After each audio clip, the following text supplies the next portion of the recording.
day I tried to rescue my drone. And no, this wasn't one of those I'll just walk up, grab it, and move on situations. This was a real mountain rescue, where you end up on a frozen, slanted, almost endless roof with no margin for error and no easy way back. The drone crashed 2 days ago, so today I went back to get it. I started on the trail. Temperature around 0. Everything normal. Until the conditions started changing. The snow kept getting harder, and higher up the mountain, a cold wind kicked in. At one point, it even started sleeting, just for a short time, but enough to remind you who's in charge up there. The slope was so steep it felt like walking on a tilted roof. Except there are no ladders underneath to climb down safely. Just an endless drop like the ski jumps in Garmisch-Partenkirchen, with trees for bonus impacts.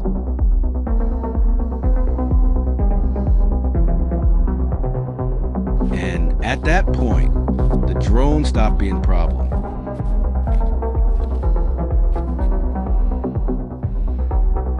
The problem became whether I could get back without becoming part of the scenery.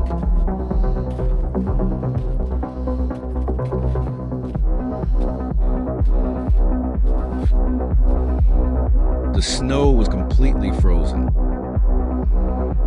Still, I managed to dig the tips of my shoes into it and keep control with every step.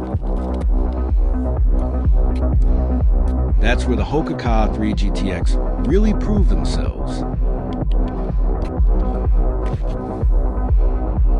I had crampons and trekking poles too, all the gear a drone guy loves to list to sound serious.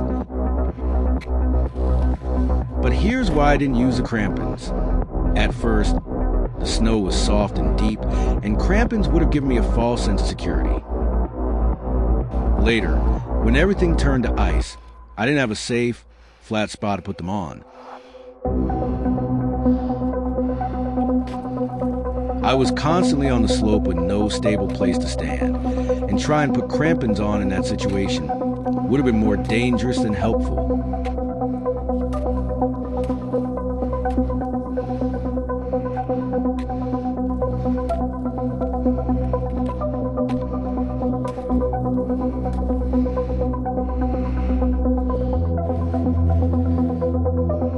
I stopped next to a tree every few meters, like checkpoints in a game. Those were my only safe spots.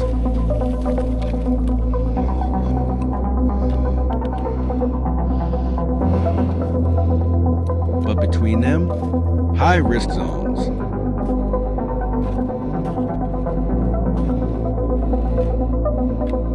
Every step felt like playing Russian roulette with the snow.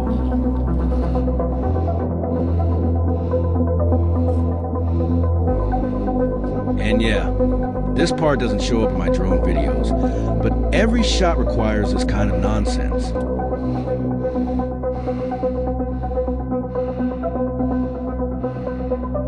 Because behind every video, there's a part you don't see. Planning, hiking, and sometimes quitting. When I realized that continuing would mean risking an uncontrolled slide and possibly not being able to get back, I turned around. The drone stayed on the mountain. I made it back alive and well, and that's the only thing that matters. And just to be clear, this isn't me playing the hero. The drone costs 2,160 euros, but I have DJI care. That means a repair would only be 200 euros, while flyaway is 1,000 euros. Distance to nearest track is 41.9 meters. To even get the repair price, I would have had to reach the drone. So I was basically just trying to save money, not trying to pull off some epic story. Now for the financial part, because this isn't just a toy. If DJI confirms a flyaway, I'll have to take out a loan from the bank to pay the 1,000 euros. After that, The plan is to sell the Mavic 4 Pro for about 2,600 euros, since it comes with 3 batteries, a controller, 2 chargers, the original bag, and of course warranty on the new drone. That money goes first to paying back the bank loan, and whatever is left goes toward buying the Chimera 7.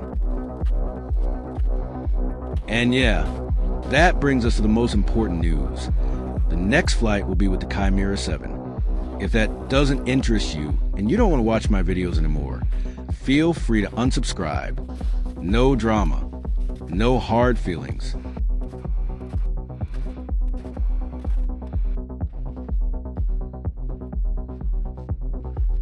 The point: not every crash is just a fix, and not every flight is risk-free.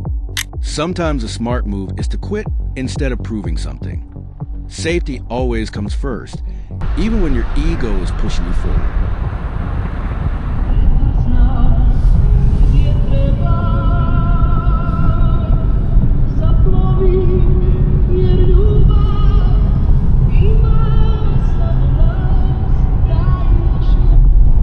And finally, this isn't goodbye to that location. In the spring, I'm planning to go back there with a friend, using a different route in safer conditions.